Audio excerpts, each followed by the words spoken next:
So I'm going to attempt to be fairly concise in this video. I don't think I have a lot of space on my phone for a long video. I have not done my own super deep digging into the new UAP files. I've just kind of done some cursory, let other people do it for me kind of work.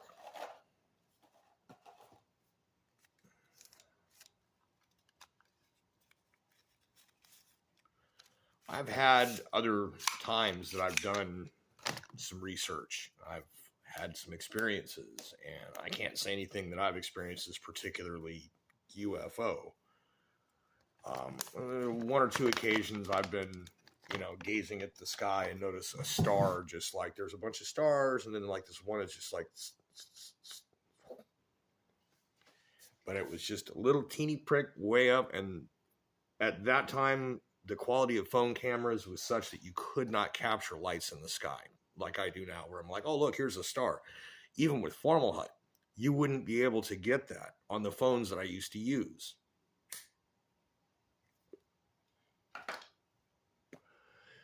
So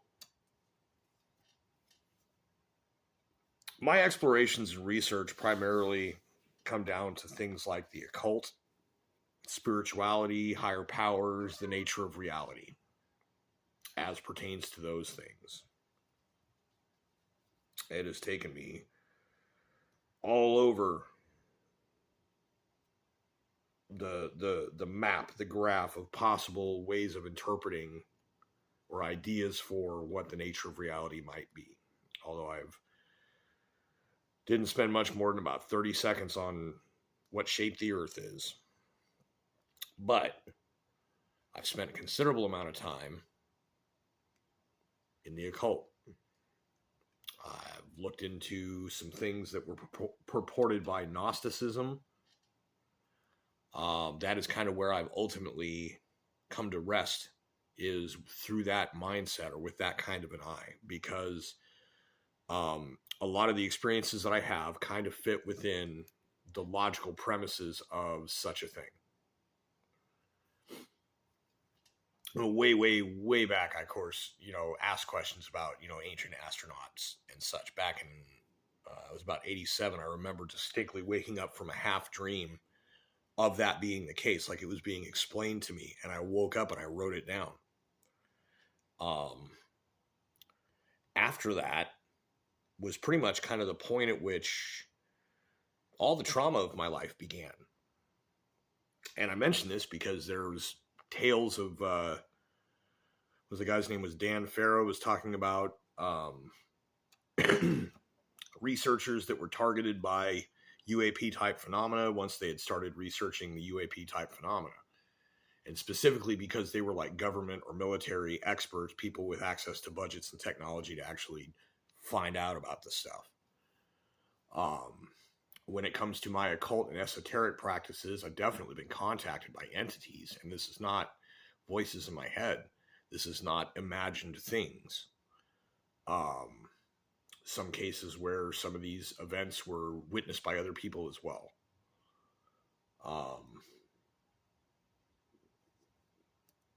So there's a lot more to what we think of as reality than what we think of as reality. I don't know if there's an alternate universe, Earth 2, where, outcomes are different. I don't think it works like that. I think if the physics is what we think it is, or somewhat, when it comes to thermodynamics, then the likelihood is that the universe began as an infinite number of possibilities. And as causal events take place, and it's somewhat deterministic, at least in that the available paths forward after collapses reduce the number, means that eventually you would find yourself on a single course through your life. Now, it doesn't mean you can't navigate all that and whatever. You certainly can. But it is more of a matter of, there were two universes, one where you turned left and one where you turned right. And then once you made the choice, the other one vanished. Condensed into, because it's a conservation of energy thing. You could not be literally creating an infinite number of universes if anything that we understand is correct. And, maybe it's not. Rule 3, step 3, know that you know nothing, right? But anyways, there is, however, more to existence than just what your senses tell you. And there could be entities, there could be events, circumstances, environments that you are simply not aware of in your surroundings. This could even be invisible people. And I'm not talking like, they're following me, I can see the shadow people, it took too much Benadryl. Like, I'm talking about like you would have another side of things, right? Think like regular matter and dark matter and dark energy versus matter and energy. There's an entire alternate invisible to us, except in certain gravitational ways, which would make us like ghosts to them, and they would be like ghosts to us. And so you only have this little, like, only the neutrinos are the same, and everything else is completely different, right? And the Gnostic interpretation of the hypostasis of the archons includes that, the pleroma and the kenoma. So, having experienced things, confirm that they are spiritual experiences, visionary events, and not mental illness on my part. The understanding or the belief system I have of reality includes that, extraterrestrial life within this universe may be possible, but we don't understand shit about it. We really don't. The other side of it is that when they're, for example, I'll keep it short, and I will from here on, I guess, just kind of mention a couple of things that I've noticed that I was like, oh, that's bullshit. Yep, that's definitely bullshit too. The chandelier star-shaped 8-pointed star craft, there's a parachute moving around off to the side. And there's an obvious thermal heat signature from where this thing is moving, and it's obviously swinging in the wind. A UAP would not be doing any of those things. It's probably a paraglider. There was some mention of a grainy black and white image of a ophonym. Wheels within wheels within wheels, covered in eyes. And the thing is, the ophonym are real. If one were to appear before you to just rip open our reality and stick its face through from where it normally exists, yeah, your brain would completely explode. But right before it did, unless you were built to witness it, you would see something like that, because it would be way the fuck more than your brain could handle. And so the idea of like Cthulhu actually being this like, octopus headed bat winged thing, that's just what your mind paints in instead of whatever it actually is that your mind can't handle, kind of thing. That's what that is. Okay. So when I saw an eyeball with tentacles tending a field of infinite undulating pokeballs on the other side of a rift in a flame of a candle, I'm not saying that it was actually an eyeball with tentacles. I'm saying that the eyeball is symbolic and the tentacles are symbolic. The fact that it was keeping up over a group that it was the overseer or caretaker of was symbolic. It's not that it was a literal thing. That's the whole thing. But there is some, maybe it's just dreams. Maybe the pleroma is dreams, or you know what? Maybe this is the pleroma and the dreams are the kenoma. But the problem is, my understanding of what the pleroma is supposed to be is it is absolute fullness. It is absolute completion. It includes all things. There is no lack. There is no transience. It is eternal, a single state. So in a universe where everything is transient, that tells me that this is more like the kenoma. And our dreams are even more transient. So who knows? Who knows?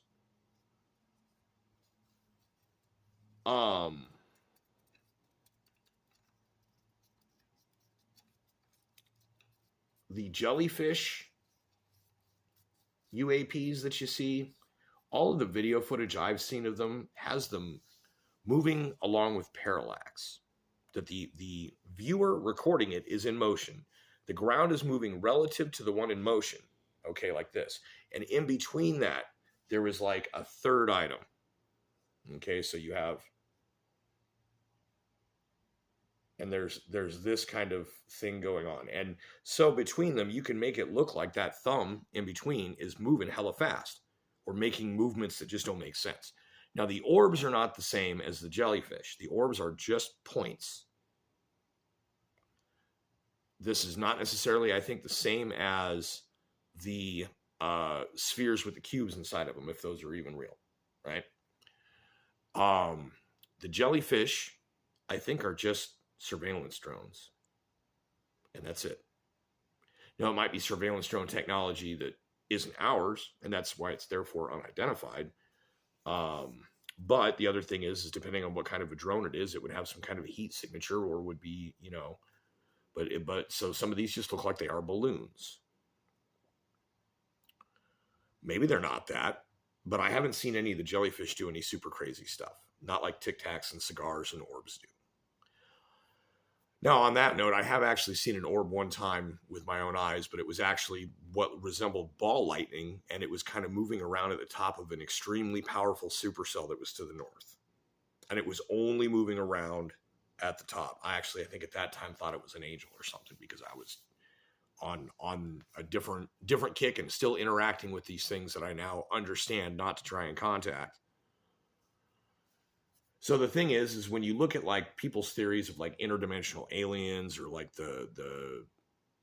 it really comes down to at least one of the variants of that is like the Ophanim, in the John D. Enochian system sense of interacting with Ophanim. That is some, whether they are angels or demons, I could not say. I wouldn't want to venture. I don't mess with that stuff. I know that either way, you hear mean things about demons. Let me tell you, angels can be extremely vengeful, especially when they're purpose-built for vengeance. Angels of wrath are not to be messed with. They're strong. And so I don't know what these things are. If they are actually what the word means and is claimed to mean within a celestial hierarchy of Elohim and Ophanim and Seraphim and Cherubim and all of that, I don't know. But what I do know is that those things are of a nature of this other side of reality thing, and not from a different planet. And I'm not saying, oh, well, the portal takes him to, I don't know. Don't have enough info.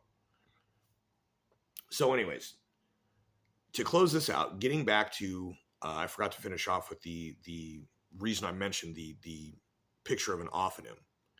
It looks like a photocopy of a photocopy of a photocopy of a commonly available animation on YouTube of a biblically accurate angels.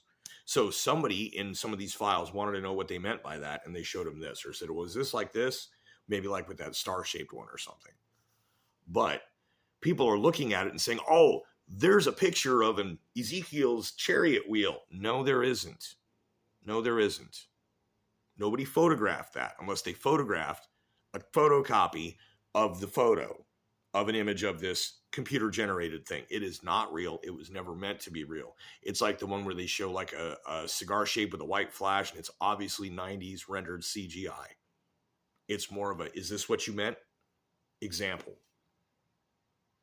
None of those things, much like just a random person's name being in the Epstein files, doesn't mean anything. Just because there's allegations against Donald Trump that somebody filed, unless it went to court, was adjudicated, and a conviction was had, or at least enough evidence presented that you the observer, can say, well, even if there isn't a conviction, clearly something happened.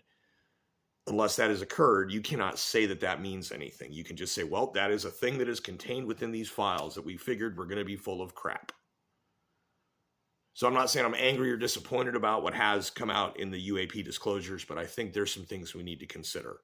Number one, it's already well established that there's a possibility of a PSYOP involving holographic laser projection, which can generate sound if you have multiple lasers focused on a point. This is real science, not hocus pocus. And you could trick the world into whatever you wanted using a holographic image of whatever higher power. It's very Star Trek V. I'm not saying predictive programming either. I'm just saying somebody was aware of this 1960s era started or founded idea that became the blue beam. This is existing knowledge, existing people back in the 1940s and 50s would have been like, well, if we have coherent light, we've just generated a laser. Okay, so we've got math on this, and it says that if we do this and this, we could probably get acoustic waves to generate. Use all kinds of, scientists and engineers will try crazy stuff to, figure out new things. Like, oh, let's try this. Let's see what this does. We'll fiddle around. That's the styropyro type mentality. Nile Red and all those, right? So there is the blue beam is a known thing. Not that it is a plan to be put into action, but that this was a thing that was discussed. It was written down. There were ideas. There is also what is called the Blue Book. And I don't know if it was Operation Blue Book or I think it was something like that. But so the Blue Book is a text purporting to contain over 300 known types of extraterrestrial and extra-dimensional species. And what it really reads like is a cursory, rudimentary catalog of science fiction and fantasy species. Now, maybe these, it's theoretically possible. It's not theoretically possible. It's not even hypothetically possible. It's maybe a non-zero chance that some of this is real stuff that was then fed into the culture. But on the other half of it could be things that were already in the culture, because Tolkien was like a World War II era writer with orcs and elves and goblins and Maiar and all of this stuff. This is all, over a century old concepts. He effectively invented everything from Dungeons and Dragons in like the 30s. So the Blue Book basically has all of these supposed purported, wow, that was fun, species. Things like the tall white Nordics, which you'll hear about from time to time, or reptilians, which they might think of as Silurians from the Doctor Who series, the new ones, where they're, secret reptiles that are always here.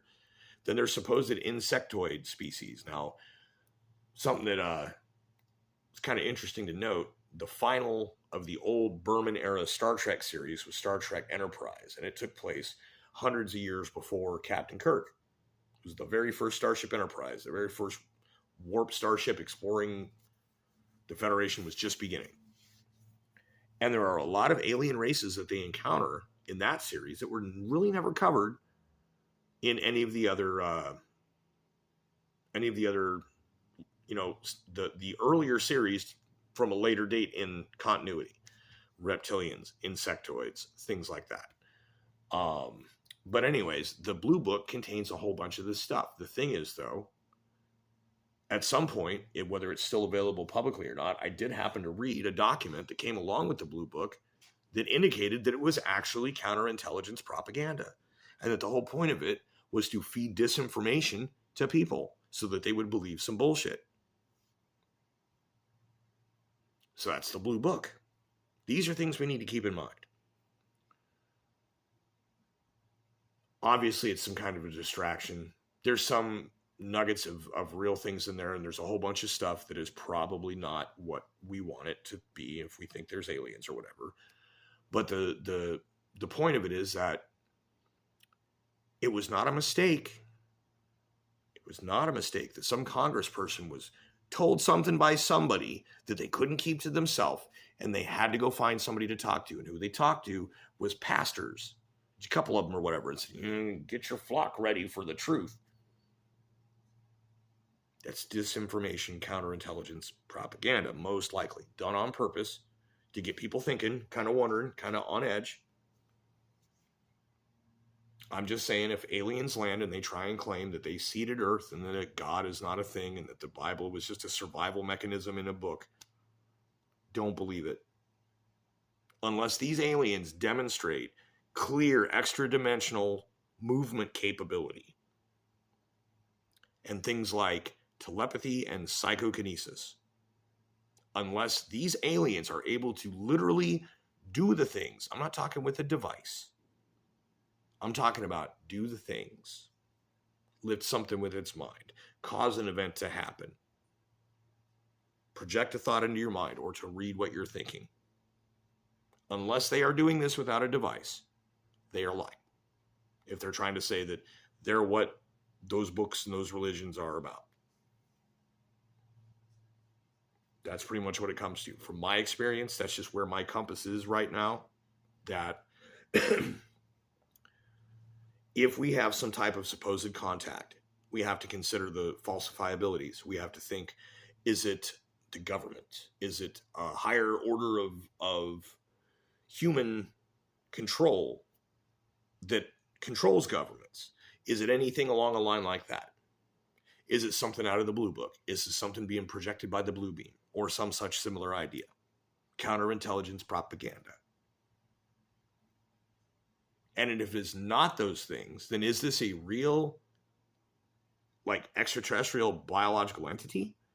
Is this an AI from the future? Is this something alternate universe projected into our reality? Then we have to figure out what it's doing, what's happening, right? But if it is entirely mundane, contained within this universe, you have to understand that that bit about the pleroma and the kenoma is true. I can't prove it. Sorry, man, that's what faith is, right? I'm telling you, I've experienced it. If you seek it, you can experience it too.